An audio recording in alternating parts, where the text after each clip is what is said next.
Live at 5, Georgia's restrictive abortion ban is leading to some confusion in the medical field. A new survey reveals the near total ban on abortion is causing doctors to wait to treat women facing serious complications during pregnancy. Atlanta News First reporter Abby Kasoris breaks down this report.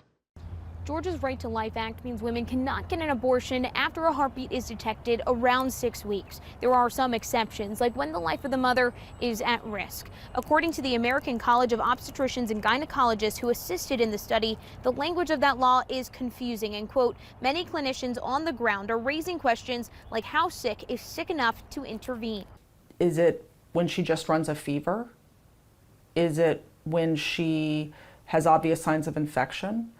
Is it when she's on a ventilator in the ICU and we've got her on pressors? Athens OBGYN Laura Hart recalls a patient, a mother pregnant with twins. Doctors waited days for an infection to set in instead of terminating her pregnancy.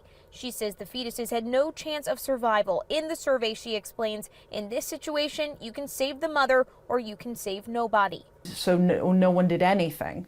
And she continued to get sicker and sicker to the point that when I came on call, she was on a ventilator in the ICU on the verge of death. In the past, Republicans have repeatedly defended the state's abortion ban after leaked information from the state's Maternal Mortality Review Board. News nonprofit ProPublica reported the board determined the deaths of 2 Georgia mothers who died from abortion complications were preventable. State Senator Ed Setzler helped write the legislation and feels Georgia's Life Act strikes a careful balance with clear exceptions. Rural health care providers had every mechanism they needed within our law to save her life.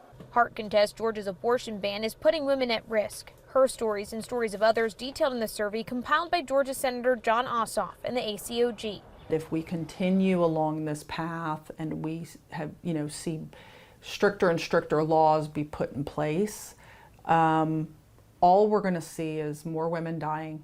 Georgia's maternal mortality and maternal morbidity numbers are some of the worst in the nation.